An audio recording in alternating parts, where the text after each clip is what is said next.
paa natin, magbabalot tayo. Ang nakaraan kasi ay ang ating paa ay injured yung mga daliri. So, hindi ko alam kung ilang layer ba dapat. Hindi na naman ako nanood ng tutorial. Ang nakaraan kasi na nag-run ako, 21 kilometers. Ayan, andito pa yung bakas. Hindi pa tumutubo yung mga kuko. Naubos yung kuko ko. 4 na yung patay. Natawa yung anak ko. So ngayon, dahil 30 kilometers tayo, lagyan natin ng pamasking tape para walang blister and then walang patay na kuko. Sana! Hopefully! Hindi ko nagagamitin yung shoes ko nung nakaraan. Nung 21 kilometers.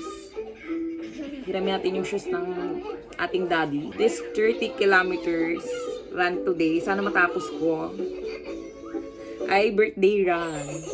So, tara! Tara! Sana walang patay na kuko mamaya. Ito yung patay ko dati na kuko. Ayan, nakikita ko yung nakaraan. Hindi sila tumubo. Mukhang wala na silang balak tumubo. Tapos yung socks natin, ayan, ganyan. Pag ganyan siya, since nga na namatayin tayo ng kuko, diba? Yung mga suggestion ng mga tao sa paligid natin na matagal na tumatakbo, sinusunod natin yan, kasi, ayan, para hindi na tayo maulitan. Sana nga, no? Si daddy kasi hindi tayo sasamahan. Wala kasing bantay yung anak namin. So, ayan, same shoes pa rin naman to. Kaso lang, mas malaki na yung konti. Kasi kay daddy yung sapatos yan. And, ayan yung gagamitin natin today for 30 kilometers. Okay, let's go!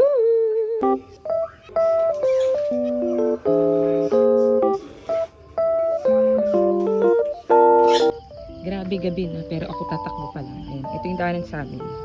Papunta doon. So, ito talaga pinoproblema ko dito pag white yung shoes ko. Kaya hindi talaga ako bumibili ng white na shoes. Laging black. Ayan o. Kasi tingnan yung daanan sa amin. Ang putik. Maputik to pag maulan. So, kain muna tayo ng saging. Bago tayo tumakbo. Tapos yung background ko, ayun. Manila yun. Bundok na bundok dito sa amin. So, hindi ako dito mag-run. Ang location talaga ng run ko dapat ngayon is sa UP Diliman. Kaso nga lang, walang bantay yung anak namin. Kaya, sacrifice muna. Hindi muna sasama si daddy sa pag-run. And, solo ko lang muna. Kasi, walang bantay si Bebe.